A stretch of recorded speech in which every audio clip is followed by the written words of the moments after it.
भगवान शिव की पूजा आराधना और व्रत के लिए सावन का महीना बहुत ही खास माना जाता है।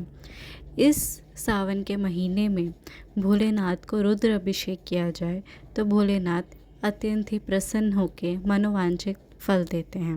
तो इस वीडियो में जानेंगे कि हम रुद्र अभिषेक घर में कैसे कर सकते हैं, क्या क्या सामग्री होनी चाहिए, किन मंत्रों के साथ हम महादेव जी का आवाहन कर सकते हैं अपने घर में।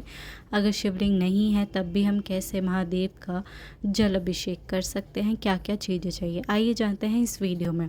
सबसे पहले आप चीज़ें इकट्ठी कर लीजिए, जो जो चीज़ें आपको चाहिए होंगी।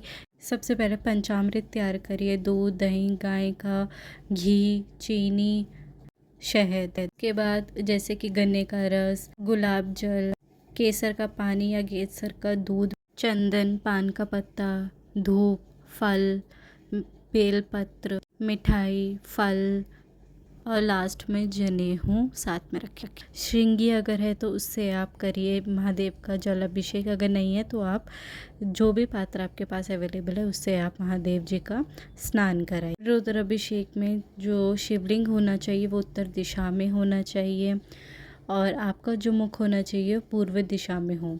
उसके बाद श्रृंगी है तो ठीक है, नहीं तो कटोरी से गंगा जल से आप पहले महादेव का अभिषेक करें।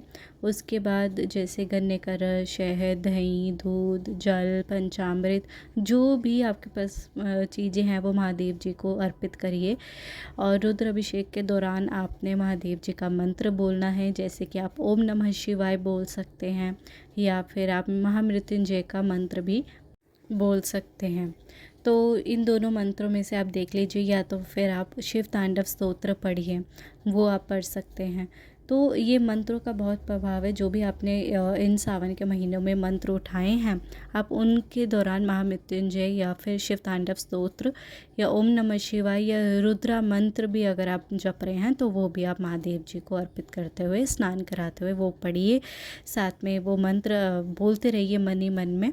साथ में चंदन का लेप ज़रूर लगाएं, पान का पत्ता जैसे अगर है तो, नहीं है तो बेलपत्र आप रख दीजिए, सुपारी है तो वो रख दीजिए, शिव जी को अर्पित करिए सारी चीज़ें और साथ में लास्ट में भोग अर्पित करिए।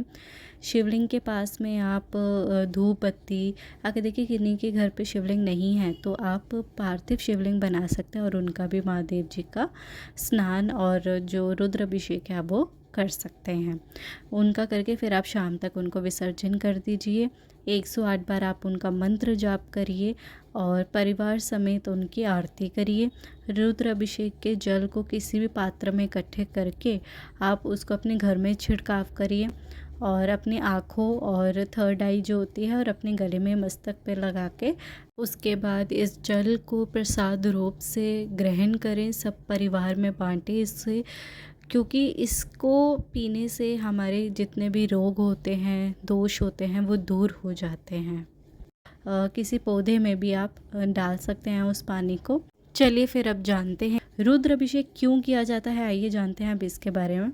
रुद्र अभिषेक करने से घर की नकारात्मक ऊर्जाएं जो होती हैं वो दूर होती हैं, वो सकारात्मक ऊर्जा में परिवर्तन हो जाती हैं।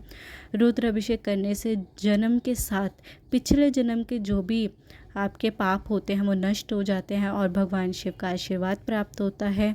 भगवान रुद्र में सभी देवताओं का वास होता है, इसीलिए जब हम रुद्र अभिषेक करते हैं तो हम सभी देवताओं को प्रसन्न भी करते हैं।